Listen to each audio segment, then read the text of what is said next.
Class 8 से आपके question answer रहते थे चैप्टर 10 के, तो वो देखिए आप। फर्स्ट है chapter 10 reaching the age of adolescence में question number 1, what is the term used for secretion of endocrine glands responsible for changes taking place in the body. कह रहे हैं कि एंडोक्राइन ग्लैंड्स की जो सेक्रेशन होती है उसका क्या नाम है, उसको हम क्या बोलते हैं, और उन सेक्रेशन से जो है वो बॉडी में क्या क्या चेंजेस आते हैं। सो आंसर है hormones are chemical changes which are secreted by endocrine glands. Hormones जो हैं वो केमिकल सब्सटेंसेस होते हैं जिनको एंडोक्राइन ग्लैंड्स जो हैं वो सेक्रेट करती हैं। They are responsible for changes taking place in the body. और हार्मोन्स जो हैं यही जो है वो बॉडी में चेंजेस लेके आते हैं। देन उसके बाद नेक्स्ट क्वेश्चन है डिफाइन एडोलेसेंस। एडोलेसेंस किसको कहते हैं? आंसर है adolescence is the time period between the beginning of puberty and adulthood. कह रहे हैं कि एडोलेसेंस एक ऐसा टाइम पीरियड है जो कि प्यूबर्टी और एडल्टहुड में आता है। प्यूबर्टी और एडल्टहुड में आता है। During this period the body undergoes several changes. इस पीरियड के दौरान बॉडी जो है वो सेवरल चेंजेस से गुजरती हैं, जैसे कि रिप्रोडक्टिव मेच्योरिटी आती है। कह रहे कि जब एज 11 होती है, जब उम्र जो है वो 11 होती है या फिर जो है वो 18 और 19 तक पहुंचती है, तो एडोलेसेंस जो है वो स्टार्ट हो जाता है। तो पीरियड जो है एडोलेसेंस का वो वेरी करता है पर्सन टू पर्सन। देन उसके बाद नेक्स्ट है what is menstruation explain. So menstruation एक ऐसा प्रोसेस है जिसमें यूट्राइन लाइनिंग जो है रेगुलरली मंथली बेसिस पे जो है वो शेड ऑफ होती हैं। यानी कि मेंस्ट्रुएशन के दौरान जो फीमेल्स हैं उनका जो फीमेल रिप्रोडक्टिव सिस्टम है उसमें जो यूट्रस होता है, यूट्रस की जो इनर लाइनिंग है उसकी वो शेड ऑफ हो जाती है। It begins at puberty. और मेंस्ट्रुएशन जो है वो प्यूबर्टी के दौरान होता है। And is the reproductive cycle of the female body. और ये एक रिप्रोडक्टिव साइकिल होता है फीमेल बॉडी का। Every month uterus prepares itself to receive a fertilised egg. कह रहा है कि हर एक मंथ जो है जो फीमेल्स में यूट्रस होता है वो प्रिपेयर होता है ताकि वो फर्टिलाइज्ड एग को रिसीव कर पाए। Therefore the inner lining of uterus become thick. इसलिए जो इनर लाइनिंग होती है यूट्रस की वो थिक हो जाती है। And is supplied with blood. और इसमें जो है वो बहुत सारा ब्लड आने लगता है to nourish the embryo, embryo को नरिश करने के लिए। If the egg is not fertilized, then the lining of the uterus breaks down and gets released in the form of blood through the vagina. कह रहे कि अगर egg जो है वो फर्टिलाइज्ड ना हो तो यूट्रस की लाइनिंग जो है वो वेजिना के थ्रू जो है वो बाहर आ जाती हैं in the form of blood. This last for about 2 to 8 days। और ये जो है 2 से लेके 8 दिन तक जो है मेंस्ट्रुएशन साइकिल रह सकता है। This cycle occurs every month. ये साइकिल जो है वो हर मंथ होता है, एवरी मंथ होता है। And is known as menstrual cycle. और इसको जो है मेंस्ट्रुअल साइकिल कहते हैं। List changes in the body that take place at puberty. Fourth question कह रहे कि बॉडी में क्या क्या चेंजेस आते हैं। सो फर्स्ट है answer changes at puberty. Sudden increase in height and weight. कह रहा है कि हाइट एंड वेट में सडन इंक्रीज होने लगता है।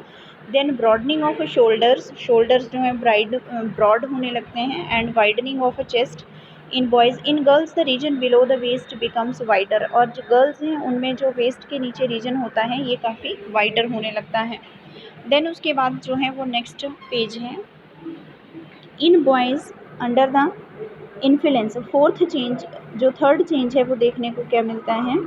कह रहा है कि बॉयज़ के केस में under the influence of hormones, hormones के इन्फ्लुएंस में लेरिंग्स जो है वो प्रोमिनेंट हो जाता है और वोकल कॉर्ड्स जो हैं वो लॉन्गर होने लगती हैं, थिकर होने लगती हैं। तो ये जो चेंजेस हैं इन चेंजेस से जो हैं वो बॉयज़ की वॉइस जो है वो हॉरस हो जाती है। यानी कि उनकी जो है वो काफ़ी जो है जैसे बॉयज़ की आवाज़ होती है हॉरस, वैसी हो जाती है। Then appearance of hair in areas such as the under arms, face, hands and legs. कह रहा है कि जो अपीयरेंस होने लगती है हेयर्स की, जैसे कि अंडर आर्म्स, फेस, हैंड्स और लेग्स में, जैसे जितने भी बॉडी के पार्ट्स हैं ये यहाँ पे जो है वो हेयर की ग्रोथ होने लगती हैं। देन एक्नी भी कई बार जो है वो रिजल्ट, फोड़े जो होते हैं एक्नी बोलते हैं उसको। Appearance of acne as a result of excessive secretion of oil from the skin. कह रहा है कि स्किन में से जो है वो एक्सेसिव सिक्रीशन होने लगती है ऑयल की। देन उसके बाद है testis grows and start producing sperms in males. कह रहे हैं कि और क्या चेंज देखने को मिलता है कि जो टेस्टिस हैं, जो मेल्स होते हैं उनमें जो टेस्टिस होती हैं वो ग्रो होने लगती हैं और प्रोट्रूडिंग हो जाती हैं, प्रोड्यूसिंग स्पर्म्स इन मेल्स। और कह रहे हैं कि टेस्टिस जो हैं ग्रो होने लगती हैं, ग्रो हो जाती हैं और मेल्स में जो है वो स्पर्म्स को प्रोड्यूस करने लगती हैं। वेयर एज फीमेल्स के केस में जो है ओवरी इनलार्ज हो जाती हैं, ओवरी जो है वो इनलार्ज हो जाती हैं और प्रोड्यूस करती हैं मैच्योर्ड एग्स को। देन उसके बाद है prepare a table having 2 columns depicting names of endocrine glands and hormones secreted bye them. यहाँ पे आपने एक टेबल बनाना है, ठीक है, उसमें 2 कॉलम्स बनाने जैसे आंसर में दिया गया है। उसमें जो है वो एक साइड पे एंडोक्राइन ग्लैंड के बारे में लिखना है और दूसरी साइड पे लिखना है कि वो एंडोक्राइन ग्लैंड जो है वो कौन से हार्मोन को रिलीज़ कर रही हैं। तो इसमें आप देख सकते हैं कि सबसे पहले जो है वो एंडोक्राइन ग्लैंड है, सबसे पहले एंडोक्राइन ग्लैंड है कौन सी, टेस्टिस। अगर आप इसमें देखिए टेस्टिस, आपको पता है कि टेस्टिस जो है वो कहाँ पे होती हैं, मेल रिप्रोडक्टिव सिस्टम का पार्ट है टेस्टिस। और टेस्टिस जो है किस हार्मोन को रिलीज़ करती हैं, टेस्टोस्टेरोन को। देन उसके बाद सेकंड है ओवरी।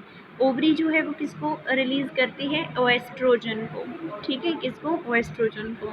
ये फीमेल्स में होता है। देन बाकी जो चारों हैं ये कॉमन होती हैं मेल और फीमेल में, बाकी चारों जो हैं वो कॉमन है मेल और फीमेल में। तो इसमें आप देख सकते हैं कि थायराइड है तो थायरोक्सिन हार्मोन को रिलीज़ करती है, एड्रीनल है एड्रीनालिन को रिलीज़ करती है, पैंक्रियाज है इंसुलिन को रिलीज़ करती है, पिट्यूटरी है ग्रोथ हार्मोन को रिलीज़ करती है। तो ये सारे के सारे हार्मोन्स जो हैं ये रिलीज़ होते हैं और ये सारे जो हैं वो कौन सी ग्लैंड्स हैं, एंडोक्राइन ग्लैंड्स हैं। एंडोक्राइन ग्लैंड्स कौन कौन सी बताई, testis, ovaries, thyroid, adrenal, pancreas, pituitary. और ये हार्मोन्स कौन कौन से रिलीज़ कर रही हैं, testosterone, oestrogen, thyroxine, adrenaline, insulin and growth hormone. उसके बाद नेक्स्ट है what are sex hormones, how they are named, so state their function. कह रहे हैं कि सेक्स हार्मोन्स जो हैं वो किसको कहते हैं and why they are named, so state their function. Answer है the sex hormones are the chemical substances produced by sex organs.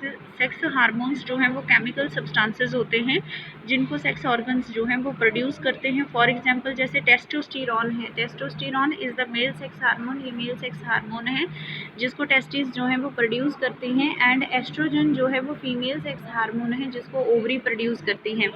These hormones affect the sexual features of an organism. ये hormones जो हैं वो affect करते हैं sexual features of an organism को, hence they are known as sex hormones, इसलिए इनको sex hormones बोला जाता है। देन उसके बाद नेक्स्ट है functions of the sex hormones. First है टेस्टोस्टेरोन, दूसरा है oestrogen. First is the testosterone. This hormone brings about secondary sex characters in boys such as the growth of a beard. कह रहे कि ये हार्मोन जो है ये सेकेंडरी सेक्स करेक्टर्स जो हैं बॉयज़ में उनको जो है प्रोड्यूस करता है, जैसे कि बॉयज़ में जो है वो ग्रोथ ऑफ बियर्ड होता है, वॉइस बिकमिंग हॉर्स, इनमें जो है आवाज़ जो है हॉरस हो जाती है। Then development of reproductive organs की डेवलपमेंट होने लगती हैं। देन उसके बाद है एस्ट्रोजन। एस्ट्रोजन जैसे कि आप जानते हैं कि फीमेल्स में होता है, तो ये हार्मोन जो है वो मेनली रिस्पॉन्सिबल होता है डेवलपमेंट करने के लिए सेकेंडरी सेक्सुअल करेक्टर्स की फीमेल्स में, जैसे कि enlargement of breast and development of female reproductive organs, और डेवलपमेंट होना फीमेल रिप्रोडक्टिव ऑर्गन्स की। देन उसके बाद नेक्स्ट क्वेश्चन जो है choose the correct option. Correct option को आपने चूज़ करना है। पहली जो ऑप्शन है उसमें लिखा है adolescent should be careful about what they eat. Adolescent को जो है वो केयरफुल होना चाहिए कि वो क्या खाते हैं। Proper diet develops their brains, proper diet जो है उनके ब्रेन को डेवलप करेगी। Proper diet is needed for rapid growth, proper diet से रैपिड ग्रोथ होगी। थर्ड है adolescent feel hungry all the time. Adolescents को जो है वो हर समय जो है वो भूख को फील करते रहते हैं। Test birds are well developed in teenagers. Test birds जो हैं वो वेल डेवलप्ड होती हैं टीनेजर्स में। तो ये सारी ऑप्शंस हैं। तो राइट आंसर क्या है, 2, 1 का 2 आंसर जो है वो राइट है। 2 आंसर ये proper diet is needed for the rapid growth. The adolescent should be careful about what they eat. कह रहा है कि आंसर में लिखना है कि एडोलेसेंट जो हैं वो should be careful about what they eat because of proper diet is needed for the rapid growth taking place in their body. Then उसके बाद सेकंड क्वेश्चन है, उसमें जो ऑप्शंस दिया हुआ है सेकंड जो है आपका ये है, जैसे reproductive age in woman starts when their menstruation start, first option when their menstruation start, second breast start developing, third body weight increases, fourth height increases. तो इनमें से राइट आंसर ये है कि सेकंड इसका राइट आंसर ये है, ये राइट आंसर है। यहाँ पे लिखा है रिप्रोडक्टिव, यहाँ पे ये है right answer, reproductive age in women. ये आपने बुक्स के ऊपर टिक कर लेने हैं सारे। Reproductive age in women starts when their menstruation starts, ठीक है। So this is the right answer. Then उसके बाद जो है वो आपका नेक्स्ट क्वेश्चन है, the right meal for adolescent consist of. कह रहे हैं कि एडोलिस्केंट के लिए राइट मील जो है वो क्या है, ठीक है। तो सेकंड आंसर इसमें सही है, chapati dal and vegetables. The right meal for adolescent consist of the chapati dal and vegetables. उसके बाद जो है वो आपको नोट लिखने को बोला गया है, write notes on Adam's apple, secondary sexual characters and sex determination in the unborn baby. So इसमें राइट आंसर लिखा है एडम्स एप्पल के बारे में, ठीक है। एडम्स एप्पल, इसमें क्या बताया गया है कि एडम्स एप्पल जो है वो in human mails the larynx grows larger. कह रहा है कि ह्यूमन मेल्स में जो है वो लेरिंग्स जो है ग्रो होता है, लार्जर ग्रो होता है during puberty and can be seen as a protruding part of the throat. Human males में, लड़कों में जो है, जो मेल्स होते हैं उनमें देखने को मिलता है ये,